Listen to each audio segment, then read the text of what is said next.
აბა წარმოიდგინეთ იმპერია, რომელიც გადაჭიმული იყო 3 კონტინენტზე, მართავდა მსოფლიოს მოსახლეობის თითქმის ნახევარს და ისტორიაში ერთ-ერთ პირველ ნამდვილ სუპერძალად ითვლებოდა. დღეს ჩვენ სწორედ სპარსეთის აქემენიანთა იმპერიის დრამატულ ისტორიას, მის აღზევებასა და დაცემას გავევლით.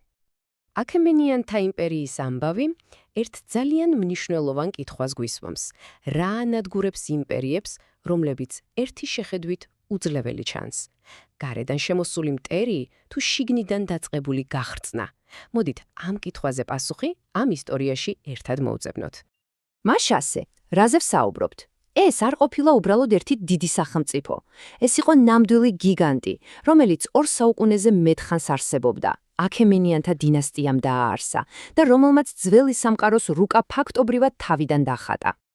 ამ იმპერიის ისტორია არ იწყება რაღაც ბრწყინვალე სასახლეებით. არა, ის იწყება ირანის მთიანეთში მცხოვრები ტომებით, რომლებიც იმ დროს ჯერ კიდევ არ იყვნენ ბატონები. პირიქით, ბევრად უფრო ძლიერ მმართველს ემორჩილებოდნენ. უფრო კონკრეტულად რომ ვთქვათ, ძვეწე მე-6 საუკუნეში აქემენიდები მიდიის სამეფოს ვასალები, ანუ ქვეშევრდომები იყვნენ. ეს დეტალი ძალიან მნიშვნელოვანია, რადგან მათი გზა დიდებისკენ დაიწყო არა დამოუკიდებლობით, არამედ სხვისი მორჩილებით.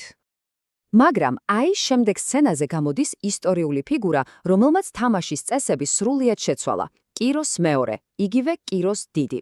მან არა უბრალოდ გაათავისუფლა თავისი ხალხი, არამედ გაჭრა გზა, რომელმაც სპარსეთი მსოფლიო ბატონობამდე მიიყვანა. უბრალოდ დაფიქრდით, სულ რაღაც 25 წელიწადში კიროსმა დაამხო იმ დროის უძლიერესი სამეფოები: მიდია, ლიდია და ბაბილონი. მისი დაპყრობითი ომების შედეგად რეგიონის რუკა სრულიად გადაიხადა და მსოფლიოში ყველაზე ძლიერი იმპერია შეიქმნა. მაგრამ როგორც ხშირად ხდება ხოლმე, როცა დიდების მწვერვალზე ხარ, ყველაზე საშიში მტერი შეიძლება სულაც არ იმალებოდეს საზღვრებს მიღმა. ის შეიძლება შენ გვერდით, სამეფო კარის ბნელ კუთხეებში იმალებოდეს. დაშლის პროცესი დაიწყო მეფე არტაქსერსე პირველის სიკვდილით. მისი გარდაცვალების შემდეგ ტახტი უკვე აღარ იყო მემკვიდრეობის სიმბოლო, ის სასიკვდილო ხაფანგად გადაიქცა, რამაც საშინელი, სისხლიანი ბრძოლა გამოიწვია. ქაოსი უბრალოდ წარმოუდგენელი იყო. 1 წელზე ნაკლებ დროში ტახტი 3-ჯერ გადავიდა ხელიდან ხელში და ყოველი ახალი მეფე თავის წინამორბედს კლავდა. იმპერია ფაქტობრივად საკუთარ თალს ანადგურებდა შიგნიდან. და აი აქ ხედავთ ფუნდამენტურ ცვლილებას. მთელი ის ენერგია, რომელიც კიროსმა იმპერიის მშენებლობას მოახმარა, ახლა მისი მემკვიდრეების მიერ შიდა ინტრიგებსა და ძალაუფლებისთვის დაუნდობელ ბრძოლაში იხარჯებოდა. ახალი მეფის, დარიოს მეორის დროს იმპერიის შიდა ხრწნა კიდევ უფრო აშკარა გახდა. რეგიონული მმართველები ერთმანეთს ებრძოდნენ, სასახლის ინტრიგები არ ჩერდებოდა, ცენტრალური ძალაუფლება კი დღითი დღეს სუსტდებოდა.